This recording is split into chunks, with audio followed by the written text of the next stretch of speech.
नमस्कार, खबरों की खबर में आपका स्वागत है।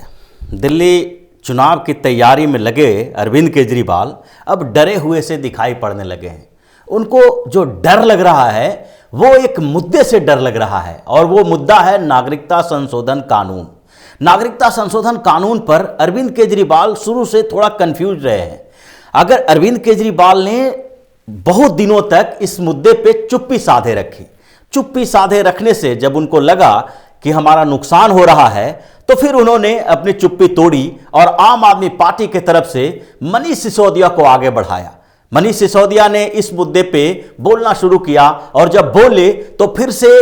फंसते नजर आ गए और इतना फंस गए हैं कि अब उन्हें लगने लगा है कि इससे निकलने का उपाय क्या हो सकता है। अरविंद केजरीवाल के इस यू टर्न को समझने के लिए सबसे पहले यह देखना पड़ेगा कि आखिरकार आम आदमी पार्टी इस मुद्दे पे चुप्पी क्यों साधे हुई थी। आम आदमी पार्टी को क्यों ऐसा लग रहा था कि दिल्ली के चुनाव में हम नागरिकता संशोधन के मुद्दे पर बात ही नहीं करेंगे और अगर हम बात नहीं करेंगे तो यह मुद्दा नहीं बनेगा। आखिरकार इसके पीछे का कारण क्या था? तो आप नागरिकता संशोधन कानून जब पेश हुआ था विधेयक और उसके बाद जब एक कानून बना उस समय से अभी तक की स्थितियों पर नजर डालिए। जब ये नागरिकता संशोधन कानून बना तो उसके बाद इसका विरोध प्रदर्शन शुरू हुआ और उसकी जिम्मेदारी कांग्रेस ने उठाई। कांग्रेस के साथ साथ पश्चिम बंगाल में ममता बनर्जी ने सबसे ज्यादा मुखरता के साथ इसका विरोध किया और कांग्रेस, वामपंथी पार्टियां और ममता बनर्जी जैसे उनके कुछ सहयोगी, इन लोगों ने जब नागरिकता संशोधन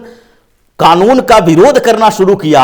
तो इस पर विरोध प्रदर्शन में कुछ हिंसात्मक घटनाएं हुई और वो जो हिंसात्मक घटनाएं दिल्ली में हुई उसके कारण अरविंद केजरीवाल को यह डर लगने लगा कि अगर इस कानून के विरोध करने वाले लोगों के साथ आते हैं तो दिल्ली विधानसभा चुनाव में इसका उल्टा असर होने वाला है। क्योंकि जो विरोध कर रहे थे वो एक खास वर्ग के लोग थे और उस खास वर्ग के लोगों का विरोध का तरीका बहुत अजीबोगरीब था। क्योंकि नागरिकता संशोधन कानून का विरोध करने के लिए वो एनआरसी का इस्तेमाल कर रहे थे। उनके पास नागरिकता संशोधन कानून का विरोध करने का कोई पुख्ता आधार नहीं था क्योंकि यह कानून जो बनाया गया है इस कानून में किसी के अधिकारों के साथ कोई छेड़छाड़ नहीं की गई है बल्कि कुछ लोगों को अधिकार दिया गया है और वो अधिकार दिया गया है पाकिस्तान, बांग्लादेश और अफगानिस्तान से आने वाले उस पीड़ित समुदाय के लोगों को, पीड़ित लोगों को जो वहां पर धर्म के आधार पर प्रताड़ित हुए हैं और उसके बाद शरण लेने के लिए हिंदुस्तान आए,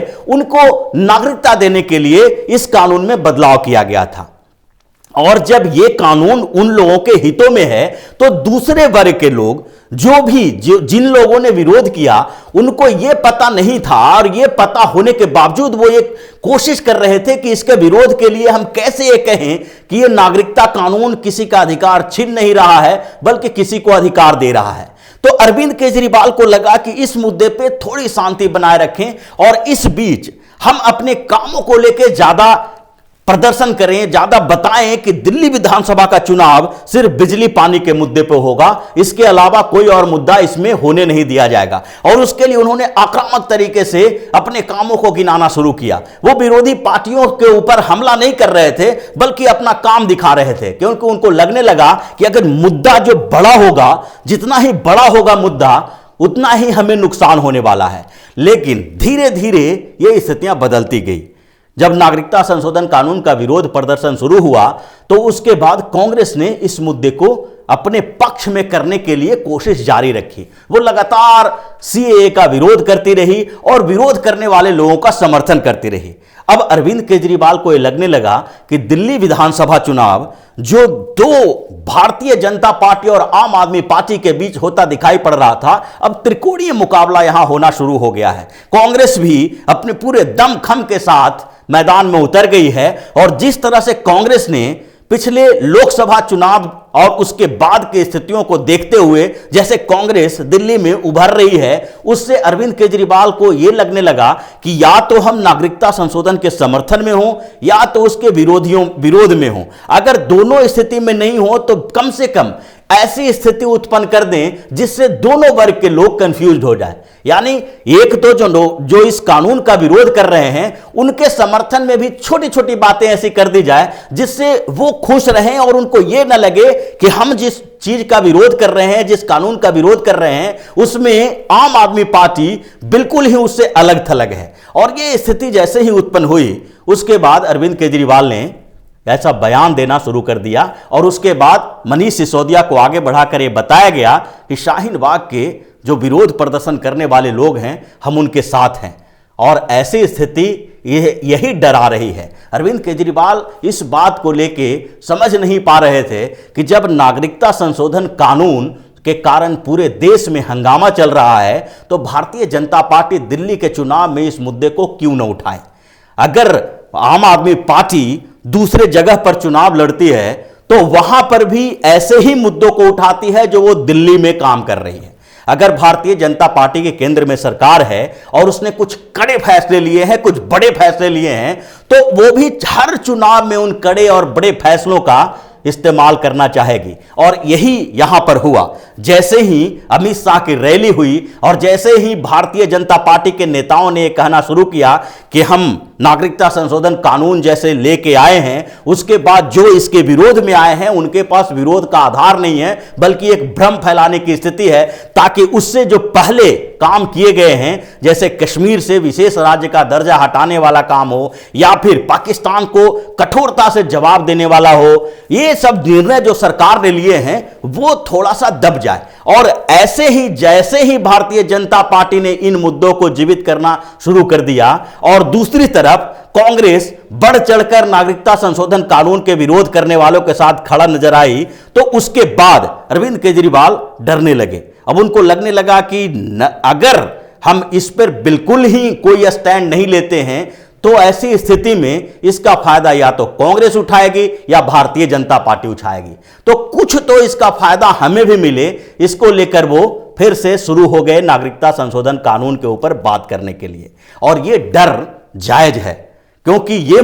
जो दिल्ली विधानसभा का चुनाव होने वाला है उसमें ऐसी संभावना है कि इन बड़े मुद्दों का कहीं ना कहीं असर होगा। आप अगर पूरे देश की मीडिया जब यहां पर बैठी हुई है और पूरे देश की नजर जब दिल्ली के ऊपर होती है तो दिल्ली विधानसभा का चुनाव में भी कहीं ना कहीं पूरे देश के मुद्दे को लोग देखते हैं और दिल्ली की विधानसभा के मतदाता जो हैं वो भी पूरे देश के मुद्दे पे चुनाव लड़ते हैं। यहां की सुविधाएं, यहां की व्यवस्थाएं अगर देखे जाए तो अरविंद केजरीवाल जो पिछले चुनाव में जो 2013 और 15 के विधानसभा चुनाव के पहले अरविंद केजरीवाल राजनीतिक पार्टी में नहीं थे। आम आदमी पार्टी कोई राजनीतिक पार्टी नहीं थी, उसी समय इसका गठन हुआ और उस समय अरविंद केजरीवाल सोशल एक्टिविस्ट से पॉलिटिशियन बनने की तरफ बढ़ रहे थे और इनके पास कोई ऐसा आधार नहीं, कोई ऐसा काम नहीं था जिसको दिखा के वो करें, आगे बढ़े। लेकिन फिर भी उन्होंने यह आधार बनाया कि पूरे देश में जो भ्रष्टाचार का माहौल बना हुआ है और कांग्रेस के भ्रष्टाचार का प्रचार किया हुआ है, जिस तरह से कांग्रेस ने पूरे देश में भ्रष्टाचार किया है, वो मुद्दा उठा के इन्होंने राजनीतिक पार्टी का गठन किया। और दिल्ली विधानसभा चुनाव लड़ने के टाइम में भी इन्होंने पूरे देश का ही मुद्दा उठाया था। दिल्ली के विकास के लिए इनके पास कोई ऐसा ब्लूप्रिंट नहीं था, फिर भी इनको चुनाव में बहुमत मिली, लोगों ने समर्थन किया और आज जब दिल्ली में इनकी सत्ता है तो ये सोच रहे हैं कि हमारे जो देश के मुद्दे हैं वो दिल्ली में बिल्कुल ना हो, सिर्फ और सिर्फ दिल्ली विधानसभा चुनाव एमसीडी के चुनाव की तरह यहां के लोकल मुद्दों पर लड़ा जाए। ये संभव नहीं था। और जब इनको ये लगने लगा कि ये मुद्दा आने वाला है, इस मुद्दे पर अब लोगों ने अपना राय देना शुरू कर दिया है और जनता इस मुद्दे को लेके कहीं ना कहीं भारतीय जनता पार्टी हो या कांग्रेस हो, किसी भी पार्टी के साथ खड़े होने के लिए तैयार है, तो इनके अंदर डर पैदा हो गया और उस डर को दूर करने के लिए लोगों को कंफ्यूज करना शुरू कर दिए कि हम न इधर हैं न उधर हैं, हम दोनों के साथ खड़े हैं। और एक तो विरोध प्रदर्शन करने वाले जो लोग हैं उनके साथ भी खड़े होने का ढोंग रच दिया, दूसरी तरफ जो विरोध प्रदर्शन का विरोध कर रहे हैं यानी जो नागरिकता संशोधन कानून के समर्थन में है उनको भी ये नाराज करना नहीं चाहते थे। और इसके लिए इन्होंने इस बीच पूरे मुद्दे को डाइवर्ट करने की कोशिश की कि यह मुद्दा दिल्ली का नहीं है, इस मुद्दे पर कोई बात नहीं होनी चाहिए थी और यह मुद्दा दिल्ली के विकास के अगेंस्ट जाता है। अरे दिल्ली का विकास देश के विकास से अलग नहीं है। दिल्ली का विकास उसी तरह से होगा जिस तरह से पूरे देश का विकास होता है। तो ऐसे में अरविंद केजरीवाल का ये जो पॉलिटिकल बयान, ये जो राजनीतिक नासमझी कहा जा सकता है, ये नासमझी पहले से तय थी, लेकिन धीरे धीरे जब उनको ये समझ में आने लगा कि अब इससे दूर नहीं रहा जा सकता है, तो उस डर से फिर से उन्होंने उस मुद्दे में भी अपना बयान जारी करना शुरू कर दिया है। और यही कारण है कि उनको सबसे ज्यादा जो डर अभी दिल्ली में लग रहा है वो नागरिकता संशोधन कानून से लग रहा है। वो कांग्रेस और भारतीय जनता पार्टी से ज्यादा इस कानून से डरे हुए हैं कि इस कानून पे जैसे उन्होंने धीरे धीरे अपना स्टैंड चेंज किया है, उससे अब इनको कोई राजनीतिक फायदा मिलने वाला नहीं है। जो इस कानून का विरोध कर रहे हैं वो कांग्रेस की तरफ जाते हुए दिखाई पड़ रहे हैं, और जो इस कानून के समर्थन में हैं वो भारतीय जनता पार्टी की तरफ जाते दिखाई पड़ रहे हैं। तो इससे जो ये त्रिकोणीय मुकाबला दिल्ली विधानसभा चुनाव का होने वाला है, उससे आम आदमी पार्टी के नेता डर गए हैं और उन्हें परेशानी इस बात की हो रही है कि अब जो दिल्ली विधानसभा का चुनाव है, जो दिशा लेता जा रहा है, उसमें अगला 10 दिन बहुत ही क्रूशियल होगा, बहुत ही महत्वपूर्ण होगा। और उस समय जिस तरह की बातें होगी, जो मुद्दा सामने आएगा, वही निर्णय करेगा कि इस चुनाव में जीत किसकी होगी। और इससे घबराहट हो गई है आम आदमी पार्टी के बीच, और इसीलिए आम आदमी पार्टी में अभी तक इस बात के लिए भगदड़ मची हुई है कि कैसे कांग्रेस और भारतीय जनता पार्टी के कुछ नेताओं को अपने अंदर मिला लें, पार्टी में शामिल कर लें, ताकि ये लोग बता सकें बाहर जाके कि भारतीय जनता पार्टी में से हम बाहर क्यों आए। सीएए के मुद्दे पर हो या पाकिस्तान के मुद्दे पर हो या फिर जम्मू कश्मीर के मुद्दे पे हो, इन मुद्दों पे वही लोग अपना स्टैंड रखें और वही लोग अपने लोगों के बीच जाके ये बता सकें कि भारतीय जनता पार्टी से नाराजगी की उनकी क्या वजह है। और वो कम से कम लोगों के अंदर भी एक मैसेज देना चाहते हैं, मतलब ये कंफ्यूज करना चाहते हैं लोगों को कि भारतीय जनता पार्टी और कांग्रेस यहां पर इतनी कमजोर स्थिति में है कि उसके नेता हमारे पार्टी में आ रहे हैं। लेकिन लोगों को यह पता है कि जितना भारतीय जनता पार्टी और कांग्रेस के नेता आम आदमी पार्टी में जा रहे हैं, उतना ही आम आदमी पार्टी के नेता भी कांग्रेस और भारतीय जनता पार्टी ज्वाइन कर रहे हैं। और स्थिति ऐसी हो गई है कि आम आदमी पार्टी के अपने जो बागी नेता हैं, उन्होंने भी पर्चा भर दिया है और उनसे भी अरविंद केजरीवाल के अंदर डर का माहौल पैदा हो गया है। अरविंद केजरीवाल डरने लगे हैं, परेशान हो गए हैं। तो ये पूरी स्थितियां अब 10 दिन का इंतजार करने के लायक है। लेकिन इस बीच आम आदमी पार्टी के अंदर एक घबराहट है, एक परेशानी है, और वो है नागरिकता संशोधन कानून को लेकर। ये परेशानी उनको कितना परेशान कर पाती है, ये चुनाव परिणाम के समय पता चलेगा। तब तक के लिए देखते रहिए कैपिटल टीवी और बने रहिए हमारे साथ। धन्यवाद।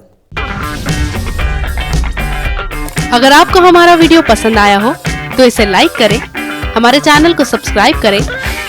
और हाँ, बेल आइकन दबाना ना भूलें ताकि आप तक हमारे वीडियो की नोटिफिकेशन पहुंचती रहे। आप अपना सुझाव हमें कमेंट बॉक्स में दे सकते हैं। हमारे साथ जुड़ने के लिए शुक्रिया।